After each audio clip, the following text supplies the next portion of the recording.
I freeze mid-step in the church hallway, my cousin Vanessa's words hanging in the air like a physical blow. $15,000 for a wedding gift? You're such an amazing sister. The gift card in my purse suddenly feels like a brick against my hip.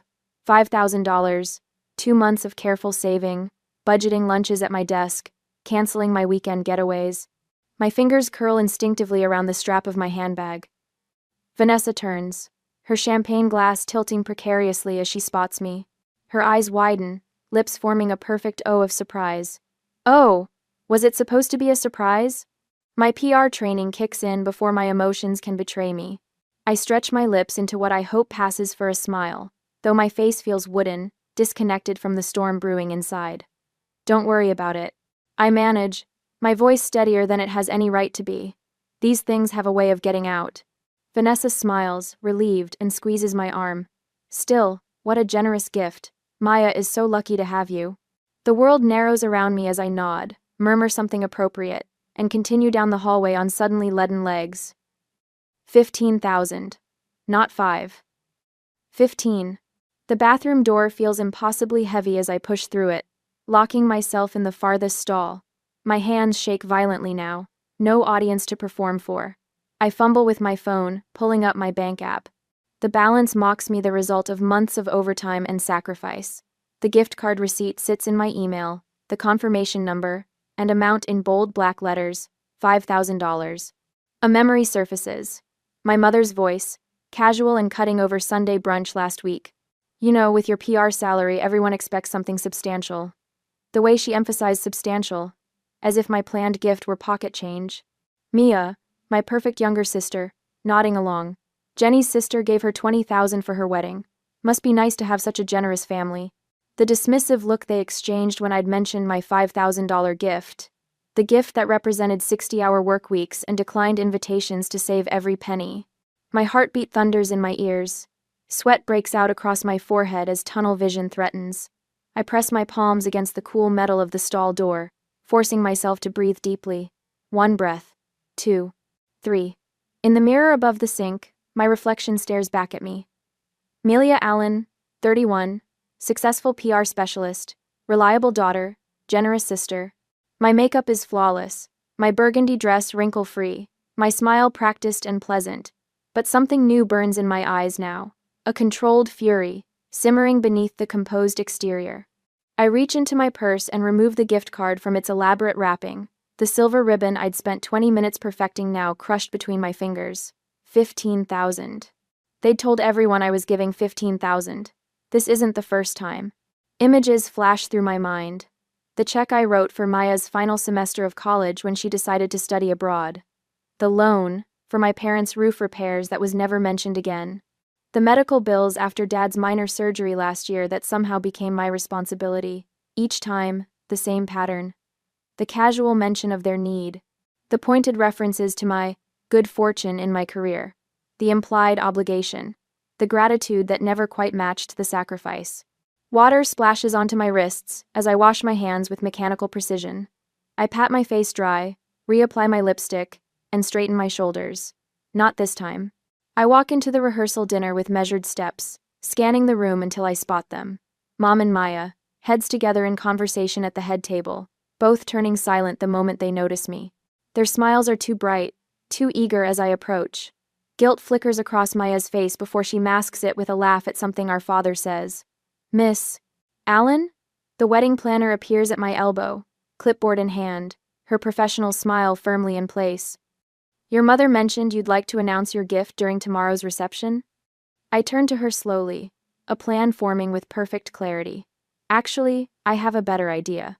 My voice sounds different even to my own ears, calm, decisive. Could I be added to the toast list? Before my mother speaks.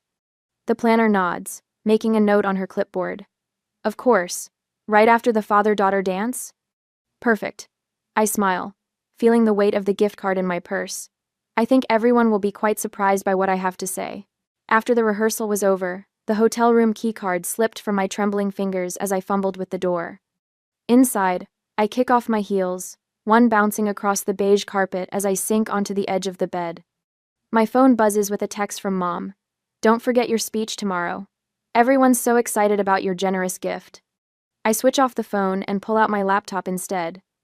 The spreadsheet glows in the dim hotel lighting, each entry a precise record of my silent generosity, a digital paper trail of manipulation. My finger traces down the screen, each row a memory. $4,700. Dad's medical bills after his knee surgery. $7,200. Mom and Dad's roof repair last winter. $11,340. Maya's final semester abroad in Barcelona. $3,890. The emergency loan when Maya's car broke down. $5,450. Parents' anniversary cruise. $15,000? The total at the bottom of the screen mocks me. $47,380 over 3 years. Nearly a year's salary after taxes. I open my banking app, staring at the balance that should be larger. Should be enough for the down payment on the small bungalow I've had my eye on for months. The cottage with the bay window and reading nook that the realtor keeps calling about. My email inbox holds more evidence. Subject lines from Maya scroll past. Thank you so much for the help with tuition. I'll pay you back someday. Love you. You're literally a lifesaver with the car thing. I owe you big time. Best, sister, ever. Barcelona wouldn't have happened without you. Not one penny repaid. I click on voicemail, finding the message from last Tuesday that I'd saved. Sweetie, it's Mom. Just confirming you're bringing the gift tomorrow. We're telling everyone about your generous contribution. 15,000 is such a meaningful number for our family, you know, since Maya was born on the 15th. Anyway, call me back. 15,000. The precise amount they knew I couldn't afford without emptying my savings. The hotel phone rings, startling me. I answer reflexively. You're not answering your cell. Kate's voice comes through, clear and fierce. What happened at the rehearsal? They told everyone I'm giving Maya $15,000. They what? Kate's voice rises. Mel, that's 3 times what you planned. My laugh sounds hollow even to my own ears. According to my spreadsheet, it's not even their biggest ask. What spreadsheet? The words tumble out as I describe the financial accounting I've kept for years, every loan, every temporary help, every guilt-induced transfer. 47,000? Kate whispers. Mel, that's financial abuse. The term hangs in the air between us. I've never labeled it before. This ends now, Kate says, her voice hardening. They've been using you as their personal ATM for too long. It's not that simple. Because you've let them make it complicated. Your mother orchestrates, Maya plays along, and your father sits back and benefits without ever lifting a finger to defend you. Her words land with physical force. The trio of betrayers named so plainly. If I don't give what they've promised, I'll look like the villain. I say, only to people who don't matter. Kate counters. This is your chance to break the pattern, Mel, once and for all. After we hang up, I sit motionless, Kate's words echoing. My phone buzzes again, a late-night call from Mom. Melia, darling, just checking in. Your father and I told the photographer to capture your special moment tomorrow. Everyone's so excited about your generosity. Mom, I never agreed to $15,000, I say quietly. A pause. Well, that's what we've told everyone. It would be embarrassing to go back now. Her voice sharpens. You know how these things go. Perception is reality. The PR phrase my profession's mantra used against me. I need to go, Mom, it's late. I hang up before she can respond. Then notice my social media notifications blinking. 3 new tags. Cousin Vanessa's post appears first.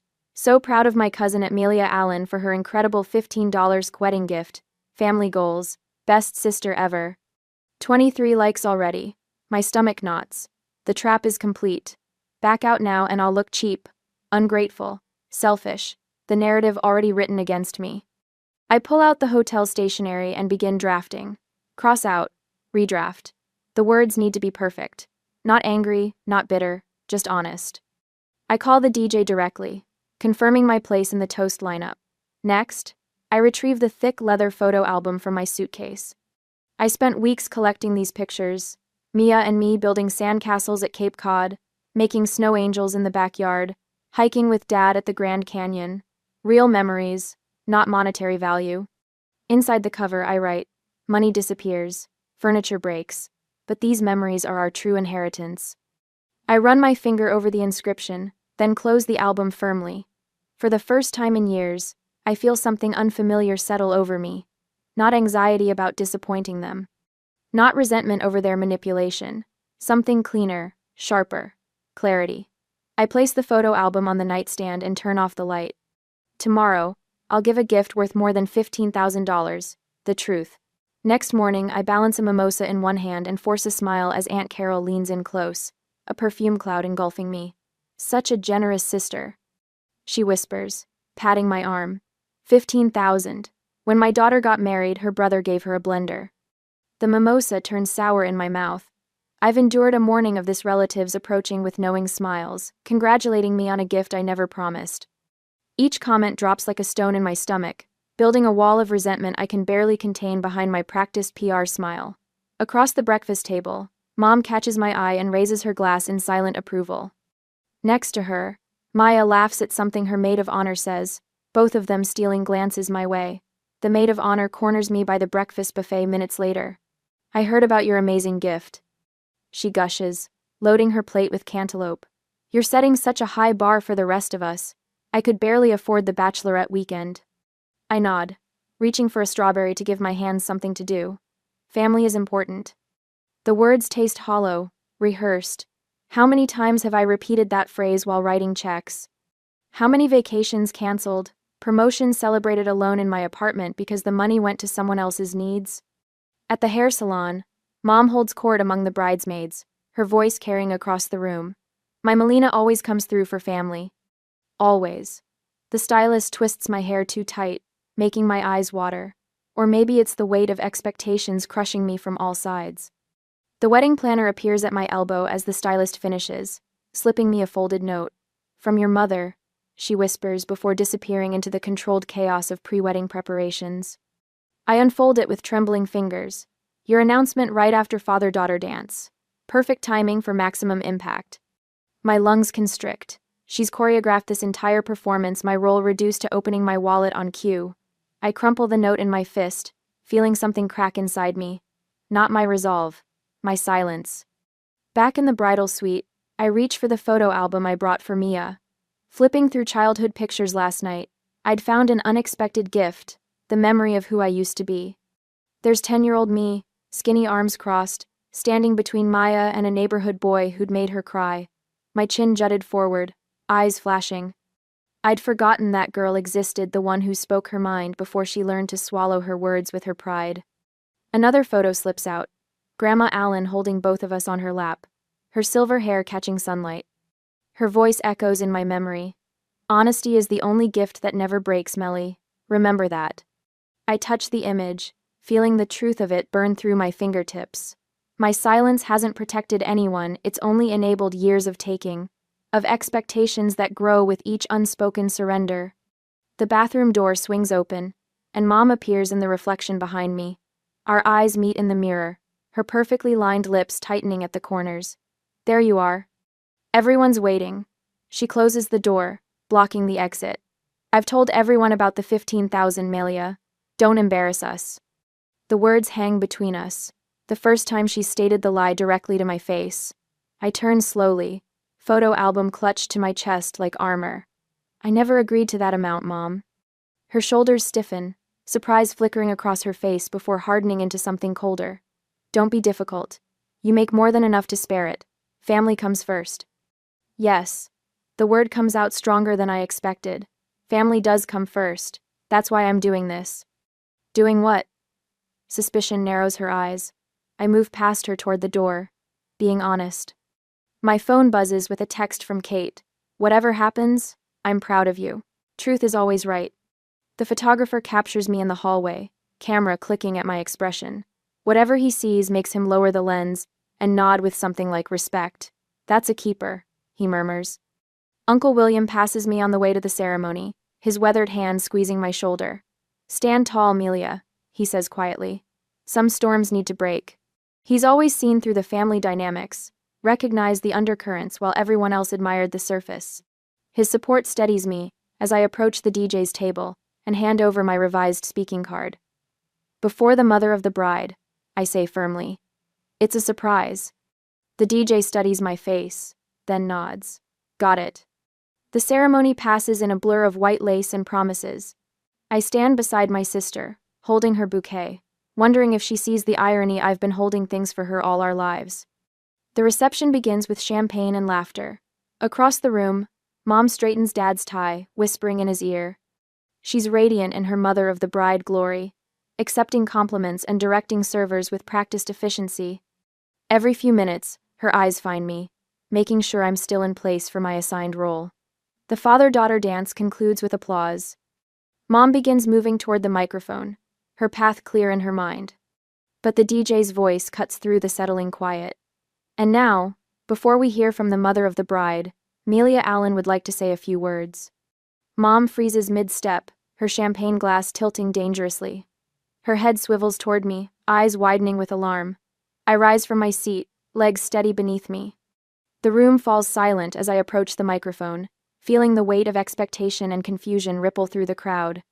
My heartbeat drums in my ears, but my hands remain still, no longer trembling. For the first time in years, I recognize myself not the agreeable daughter, not the reliable ATM, but the girl in that photograph who knew how to stand her ground. I take the microphone, meet my mother's stunned gaze across the room, and smile, not the practiced PR smile, but something real and unflinching. Behind Mom, Dad shifts uncomfortably in his seat. Maya's fingers twist in her lap, her new wedding ring catching the light. But I keep speaking, the words flowing now, unstoppable as truth always is once it finds its voice. The wedding reception buzzes with energy, crystal glasses clinking, silverware tapping against china plates, the low murmur of conversation hanging in the air like perfume. David's arm remains wrapped around Maya's waist, both of them watching me with expectant smiles that don't quite reach their eyes. I've thought a lot about my gift to my sister today. I begin, my voice carrying across the ballroom with surprising steadiness. Mom leans forward in her chair, nodding encouragement, already rehearsing her follow-up announcement in her mind. I can practically see the words forming behind her eyes. $15,000 from my generous daughter. My gaze locks with hers, and I hold it a beat longer than comfortable. A flicker of uncertainty crosses her face. Money can be spent, I continue, running my thumb along the edge of the microphone. Furniture can break. The photo album rests against my hip, hidden by the tablecloth. But love and truth last forever. Mom rises halfway from her seat, her champagne glass abandoned. The DJ, bless his soul, after our earlier conversation, subtly steps between her and the microphone stand. Maya's smile falters as she glances from me to Mom, then back again.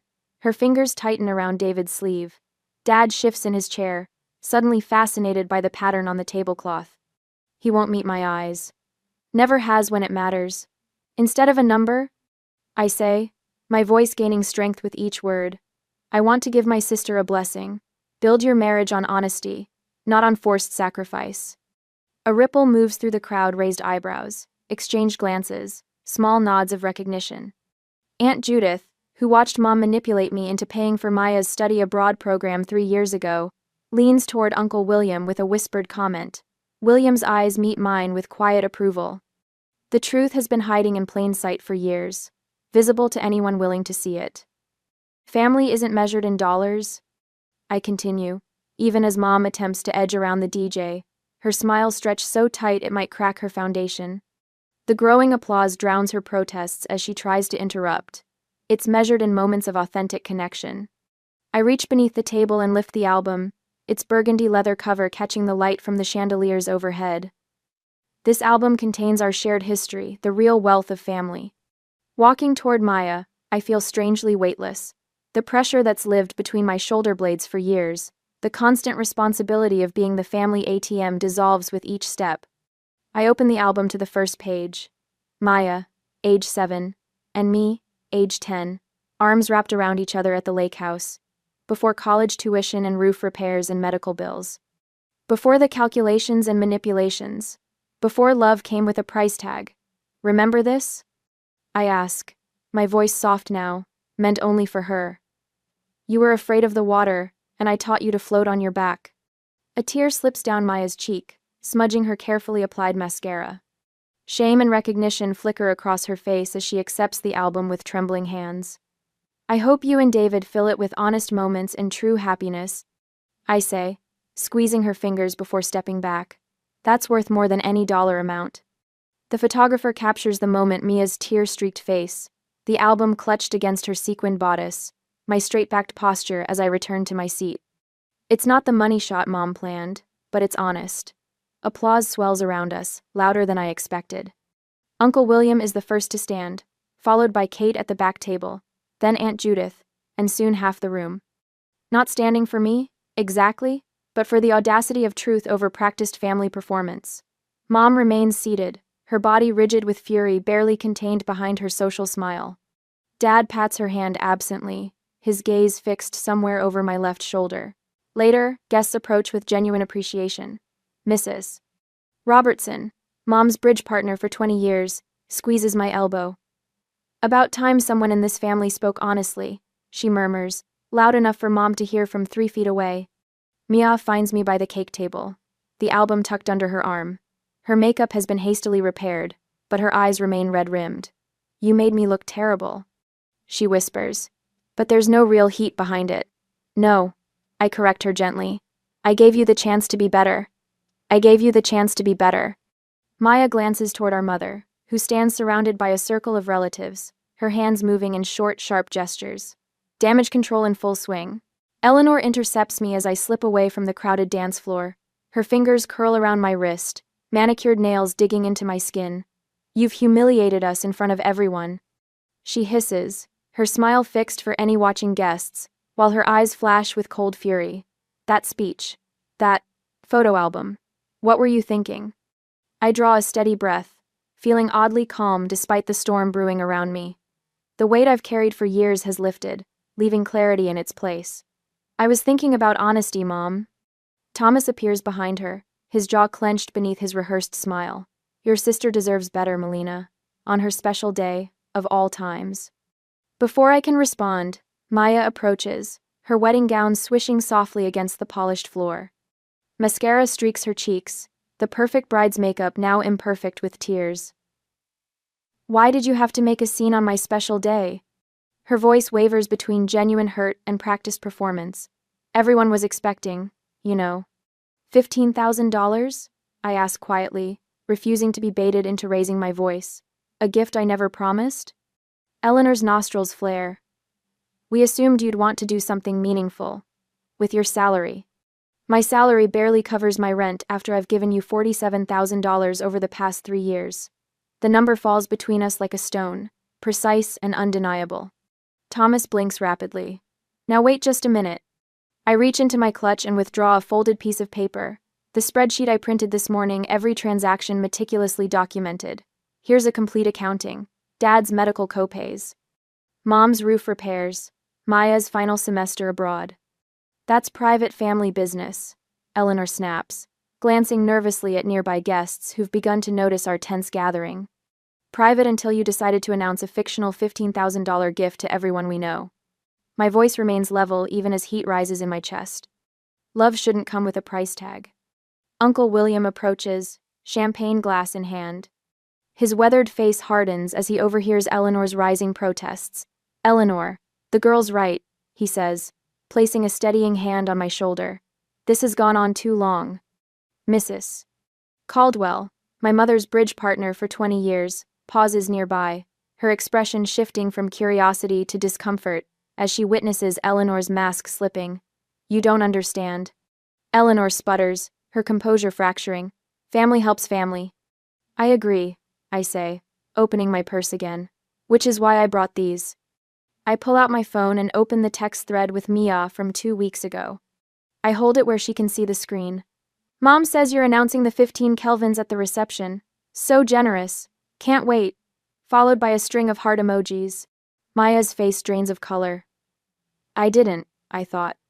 The wedding planner hovers nearby, clipboard clutched to her chest. Eleanor attempts to wave her away, but she steps forward instead. "Mrs. Allen specifically asked me to prepare for this announcement," she says, addressing me directly. "She gave me the exact figure and requested it be highlighted during the parent toasts. I was just trying to make your sister's day special." Eleanor's voice rises, drawing more attention. "At my expense, again." The words taste different now, not bitter, but truthful, necessary. Maya stares at the phone, then at the photo album I'd given her earlier. She opens it slowly, fingers tracing over childhood photos. Melia, age 10, standing protectively beside 7-year-old Mia on the first day of school. Teenage Melia helping Maya with science fair projects while their parents beamed for the camera. Her eyes lift to Eleanor, something new dawning in them, understanding perhaps. Or recognition of a pattern she'd benefited from without questioning. Mom? The single word carries weight. A question loaded with decades of unexamined family dynamics. Eleanor's carefully constructed facade crumbles completely. Her shoulders stiffen as she grabs her evening bag from a nearby chair. I won't stand here and be accused by my own daughter, she announces to anyone listening. Not today of all days. She storms toward the exit, heels clicking sharply against marble. Thomas follows without meeting my eyes, his perpetual retreat from conflict as familiar as his cologne. I stand alone in the aftermath, spine straight, breath even. Conversations resume around me in hushed tones. The DJ announces the next dance. Life continues. Uncle William squeezes my shoulder once before moving away. About time, he murmurs. Mia remains, clutching the album to her chest, looking smaller somehow without our parents flanking her. I didn't know, she whispers. Not everything. You didn't want to know, I correct her gently. There's a difference. She nods slowly, a flicker of something authentic crossing her face. What happens now? I look around at the beautiful reception, the flowers that cost more than my monthly rent, the open bar and lavish buffet. The life we've all pretended we could afford.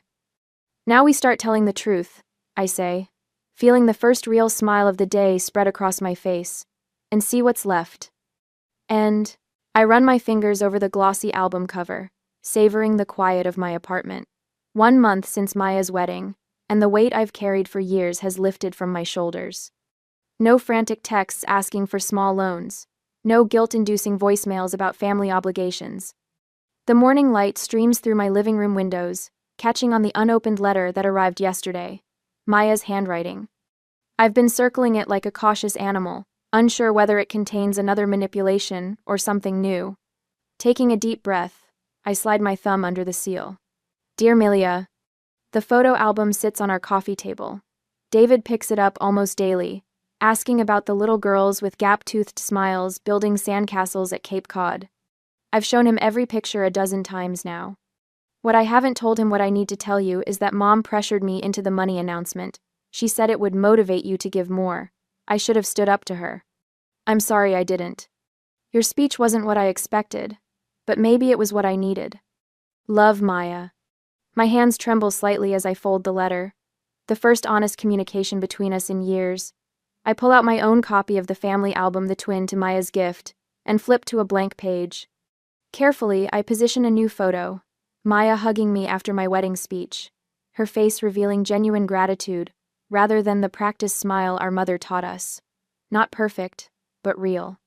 Next to it, I leave empty spaces, room for honest relationships still forming. How's therapy going? Kate asks later that night, raising her wine glass across the dinner table. Around us, friends who stood by me through the wedding drama clink glasses and laugh. Dr. Marshall says I've got excellent boundaries now. I reply, unable to keep the pride from my voice. Last week, Dad called about their property taxes. I suggested a payment plan with the county instead of reaching for my credit card. Kate's eyebrows shoot up. And? He actually thanked me for the advice instead of making me feel selfish. I shake my head, still surprised. Baby steps. To speaking truth, even when it's difficult, Kate declares, raising her glass higher. To speaking truth, our friends echo. My phone buzzes. Mom's number. Once, that would have sent me into a spiral of obligation. Now, I silence it, planning to return the call tomorrow, on my terms. When Jen, a coworker, mentions her parents' expectations about helping with her brother's college tuition, I share my experience without preaching. The relief in her eyes when I validate her discomfort reminds me of my own journey. Later that week, my phone rings during lunch. Melia. My mother's voice sounds different, less commanding. I've been thinking about what happened at the wedding. I wait, fork suspended. I never saw how much pressure we put on you. She continues, the words clearly difficult for her. The money, the expectations. I think I convinced myself it was normal. Thank you for saying that, I respond, carefully measured. I'm open to building something new, based on respect. A pause. I'd like that. That evening, I add another photo to my album. A recent family dinner where, for the first time, no one mentioned my finances or implied obligations. Just conversation, sometimes awkward but honest. On the album's first page, I write an inscription: "The true wealth of family is measured in honesty, not dollars." I close the album, leaving the final pages blank, ready for a new chapter of family history that hasn't been written yet. Sometimes the most valuable gift we can give is the courage to speak our truth.